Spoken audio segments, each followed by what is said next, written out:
Halo semuanya, perkenalkan aku Kire dan hari ini aku akan ngasih tahu ini ke kalian tentang presentation skill atau skill presentasi biar kita bisa menyampaikan sesuatu atau mempresentasikan sesuatu pada orang lain dan nyampe gitu loh. Nah, aku bakalan kasih kayak kelompok-kelompok kayak gitu ya. Oke. Jadi yang pertama kita bakalan cara mengatasi anxiety dulu. Jadi kita tuh kalau mau presentasi yang bagus dan baik, kita tuh harus mengatasi anxiety kita. Karena kalau kita anxiety, kita kembali kan merasa resah gitu kan pas kita presentasi. Nah, kita tuh harus menghindari itu. Nah, untuk cara-caranya, yang pertama itu kita harus bisa self talk yang benar. Kita harus bisa ngomong sama diri kita sendiri dengan lancar, dengan ya benar gitu kan. Terus yang kedua tuh kita harus fokus sama audiensnya. Kan nggak mungkin dong kalau kita itu presentasi cuma kita lihatnya ke bawah, nggak mungkin dong. Kita harus fokus ke audiensnya biar apa yang kita sampai itu nyampe gitu ke mereka. Dan yang terakhir itu adalah latihan percaya diri. Sebenarnya ini menurut aku terlalu yang kayak dasar banget, ngerti nggak sih?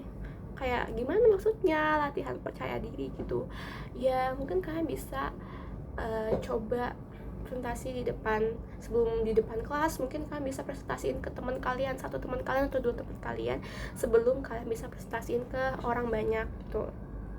Itu bisa melatih kita percaya diri dan lebih siap gitu kan.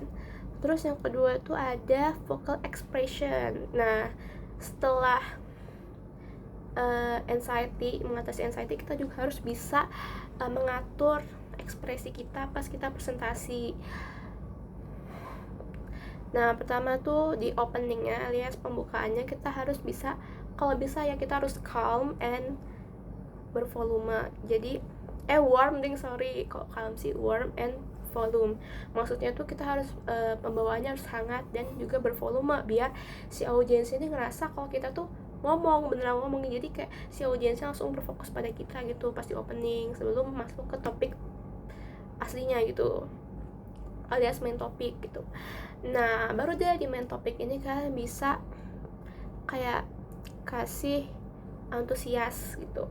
Karena biasa di pembawaan topik alias di main topik ini biasanya audiens sudah mulai kayak agak terguncang gitu kan, kadang suka bosen gitu kan.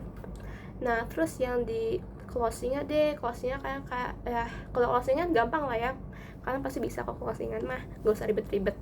Nah, terus selanjutnya itu ada hal yang dibutuhkan untuk visual presentasi alias PPT. Biasanya kita kalau presentasi kan pakai PPT gitu kan. Nah, yang pertama tuh PPT-nya harus mudah diingat. Nah, yang pertama tuh PowerPoint-nya tuh harus mudah dibaca, mudah diingat. Nama juga PowerPoint berarti isinya cuma poin doang dong, bukan seluruh isinya gitu kan. Jadi kalian tuh menjabarkan apa dari poin tersebut gitu. Itu fungsinya PPT ya. Terus juga gunakan grafik. Jadi kalian harus urangin lah gunain tabel. Kalian kalau bisa tuh pakai grafik, jangan pakai tabel. Kalau ceritanya ada data-data. Terus yang terakhir itu gunakan animasi ya biar menarik aja sih dia. Terus ceritanya kalian harus bedain tempat gitu loh. Kalau ceritanya kalian buat PowerPoint di sekolah tuh nggak apa-apa lah kalau kalian buat PowerPoint yang banyak perintilannya atau yang rame lah gitulah. Nah, kalau ceritanya buat PPT di perkuliahan tuh biasanya kalian jangan pakai banyak elemen-elemen yang nggak penting gitu loh. Dan kecuali kalau mungkin kalian masuknya di cafe or something like that, ya nggak apa-apa nggak sih gitu, tergantung.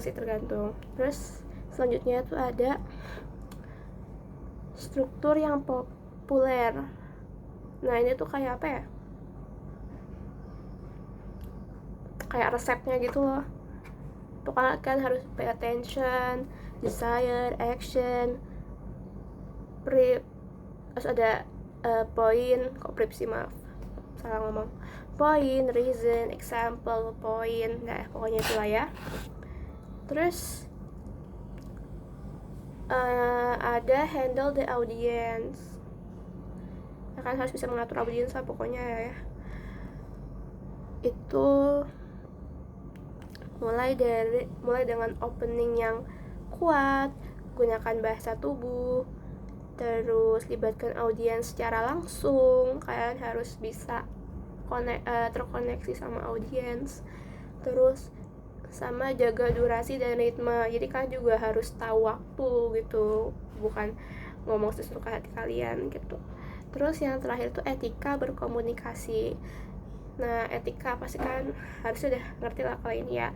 Harus jujur, terus sopan, adil, empati, dan kalian harus tatap muka sama mereka, jangan ngeliatnya ke arah lain. Nah, mungkin itu aja buat presentasi aku kali ini. Terima kasih.